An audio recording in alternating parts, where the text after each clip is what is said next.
Hey everyone, welcome to another episode of Foiled. Today we're going to be doing a mail day.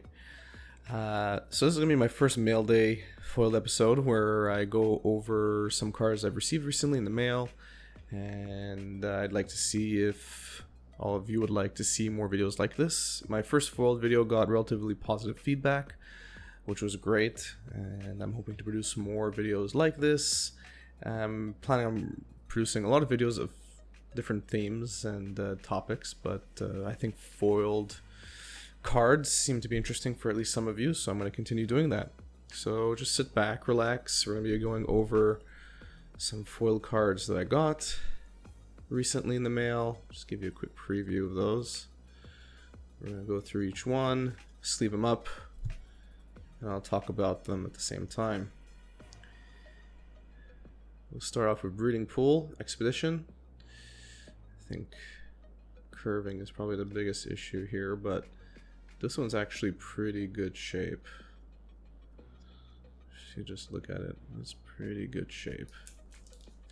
So I use KMC Perfect Fit Hard, or Hard Perfect Fits, and they have served me pretty well. They're not too much thicker than just a normal Perfect Fits.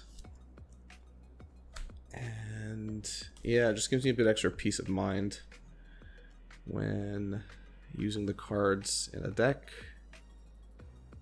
Look at Obosh. He is looking good. I really like these extended art, or whatever. Some people say that it's not extended art, it's just the art that's been resized. I think that's probably true. Either way, I really like the design. This is a relatively new card. Looks pretty good. It's in pretty good shape. I'm hoping hasn't really been played. Probably hasn't. I'm pretty sure I purchased this pack fresh.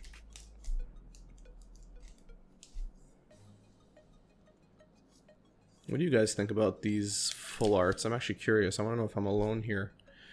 I've really seen mixed reviews or mixed sentiment online, and I'm just curious what you guys think about the full arts. Look at that, Theros era foils. I really like the lightning. The way the lightning is foiled on this one, it's really cool. In real life, the foiling, you gotta really move it around to see it, but on camera it actually looks pretty good. And the lightning just lights up, look at that. It's awesome. Relatively good condition card. It's an older foil, so sometimes you gotta worry. But something tells me at the time Wizards was a bit more careful about their foiling process.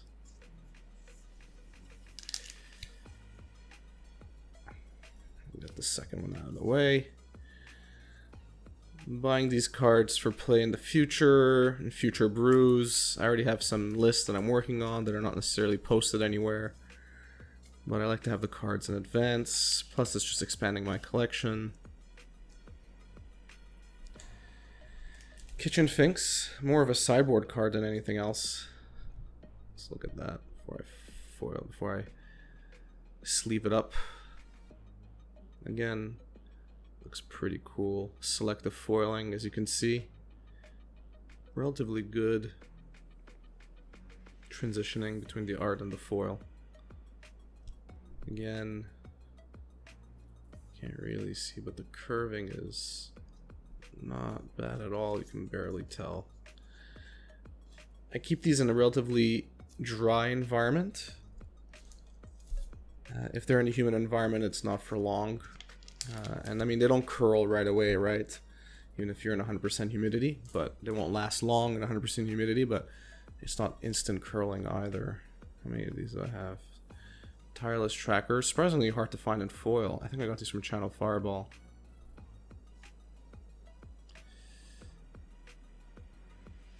This one has some scratch on that. It goes all the way. As you can see, that's okay. Not every card I own is near mint. Usually between moderate play to near mint. I think I only have a very small handful of damaged cards, and those are usually cards I'm not playing in decks. I'm usually keeping them for other purposes, so I'm not too worried about their condition. It's not like I'm going to be selling them or trading them away. I have other purposes for them. So you can see here I push the air out periodically, but it fills back up relatively quickly, so it's kind of useless doing that. Is a Charm is next. This is the promo version. If I can, sometimes I know OG foils are obviously better. Everyone wants the OG foils, but when there is alternate art, I usually go for the alternate art over the originals. That's just how I am. It's probably a defect. It's not really anything to do with value. I just prefer playing with alternate art if I can.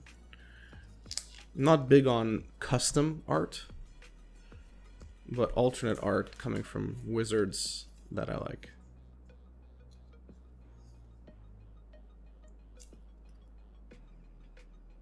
It's looking good. Something you gotta be careful, at least I have to be. I've luckily only done this a couple of times, and luckily the cards weren't that valuable. When you're putting the card into the sleeve, especially these hard perfect fits, I'll show you in a second. First, let's take a look at Pestermite. I've been trying to get foil pieces of Twin for a while.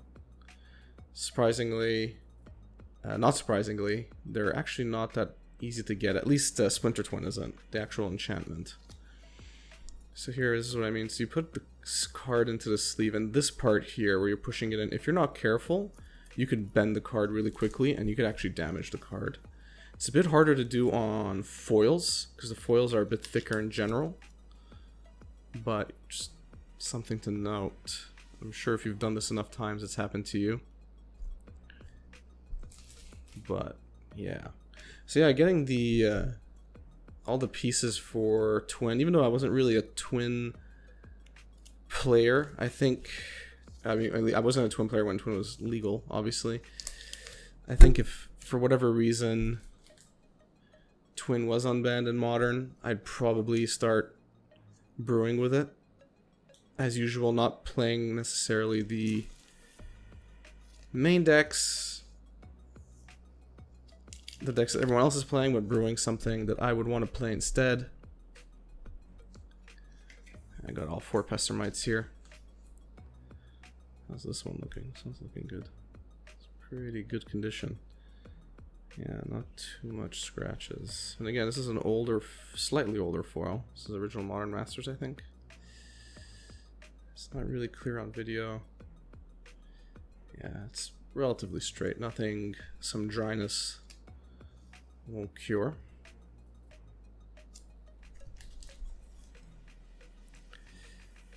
So I think the only piece I'm missing at this point is 3 more Splinter Twins. And after that, I think I have everything I need. Deceiver. Man, the foiling on this one is intense. I think this is Conspiracy. Yeah, Conspiracy 2. Jesus. That is a strong foil. Again, blue.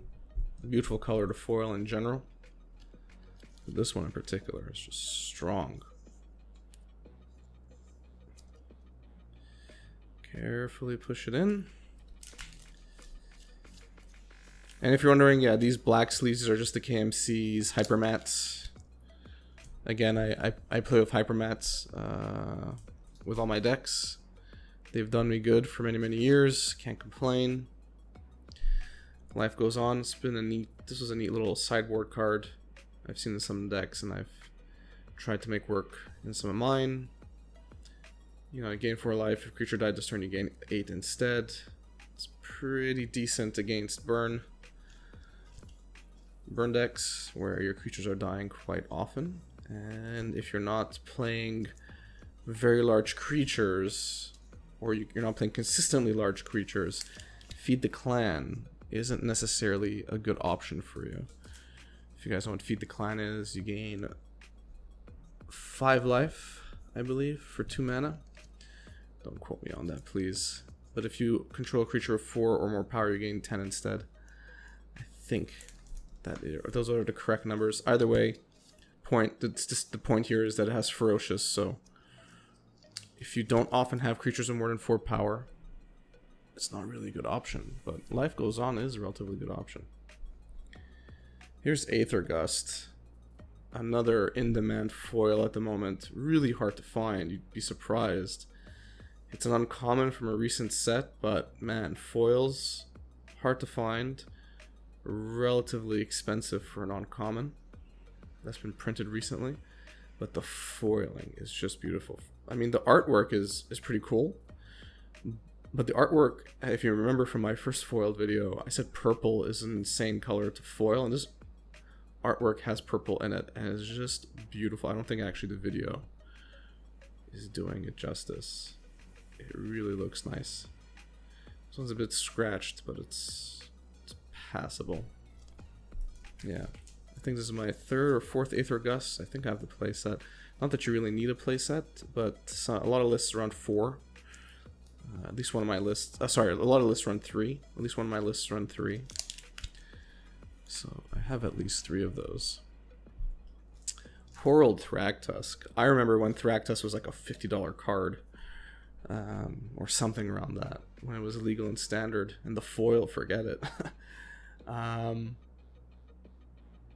now it's relegated to the $2 bin or the $5 bin. I don't remember how much I paid for this one. This one's MP actually.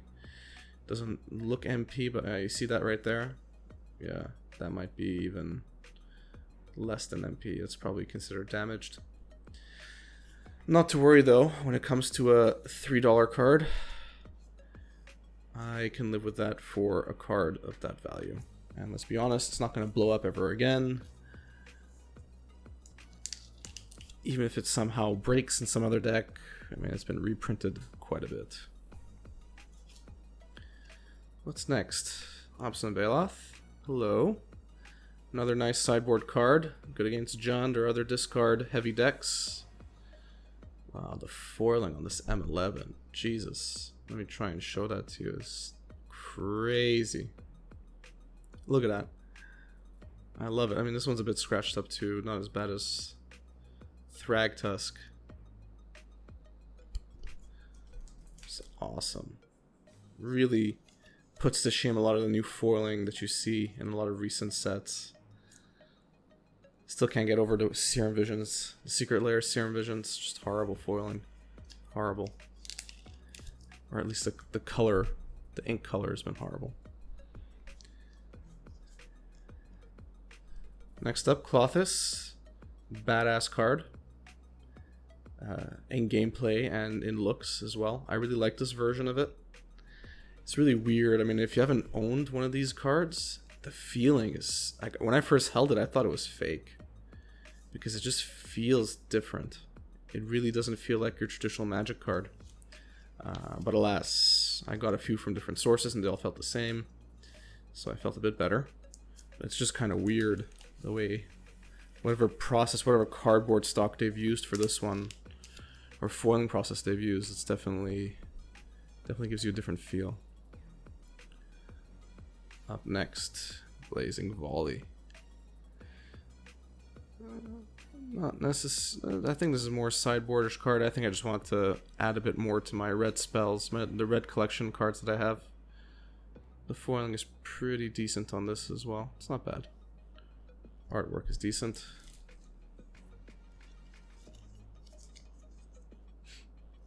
I guess this would be pretty brutal against a tokens deck if they weren't pumped up.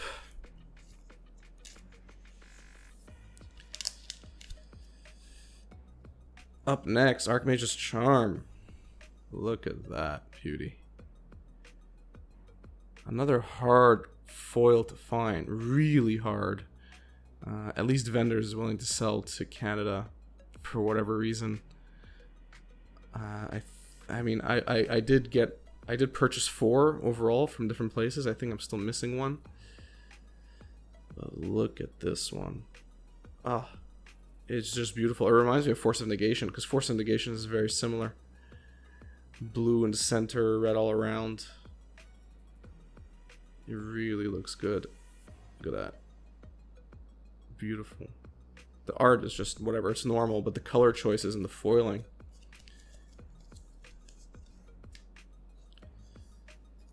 Really hard foil to find. So I'm kind of happy that I finally found 4. Up next, Electrickery. Old school sideboard card. It was relatively popular back in 2016, 2017 Modern. Less so now, but it can come in handy.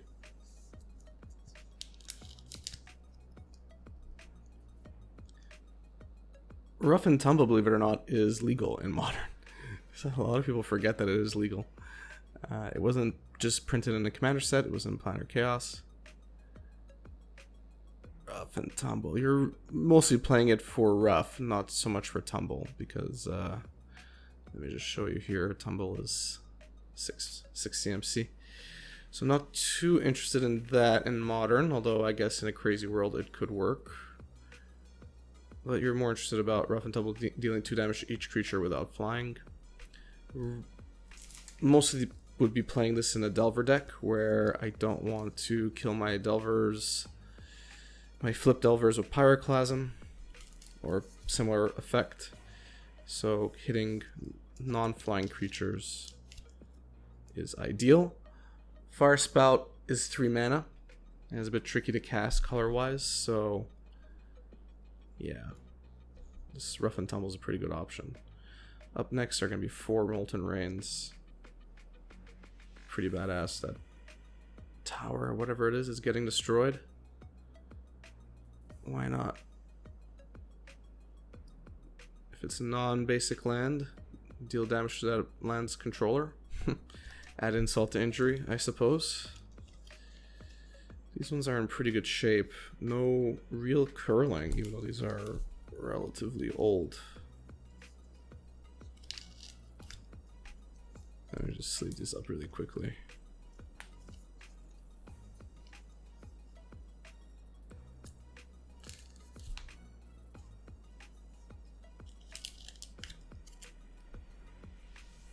Two more. Let's just take a quick look there.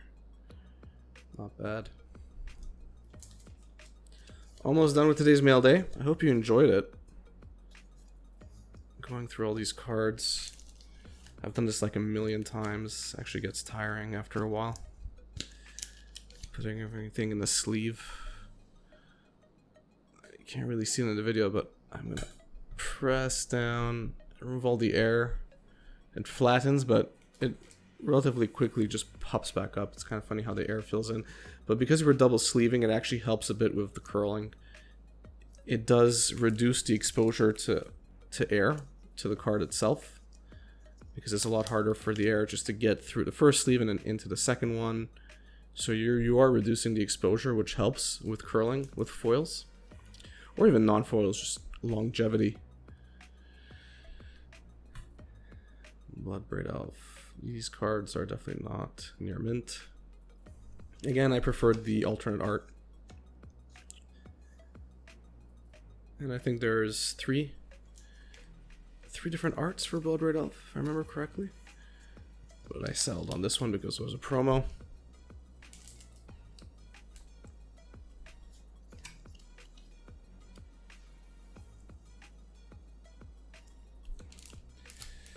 Last but not least, I have 2 game day promo Glory Bringers. Let's get this out of the way. Look at those. This is the bane of my existence, and yet I still purchased the card. I hate seeing these on the other side of the battlefield.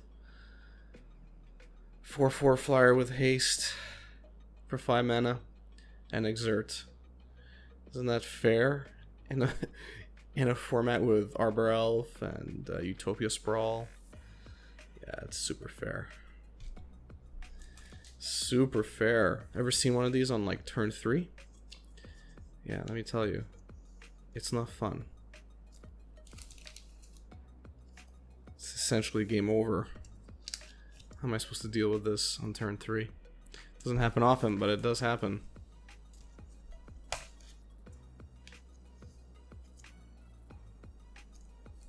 Oh, I put that in the wrong way. I'm not paying attention. Eager to get this video done. I don't want it to last forever. It's already been 20 minutes. Yeesh. So that was it. I hope you guys enjoyed this mail day video. Let me know in the comments section what you thought. What do you think about the foils? What do you think about the full art, the new extended arts? I'd love to hear what you have to say. If you enjoyed the video, give it a thumbs up. I would appreciate it. If you enjoy my content in general, subscription really helps. Lets me know that you want to see more. Lets YouTube know that you're enjoying my content as well. Helps grow the community. Thanks and have a good one.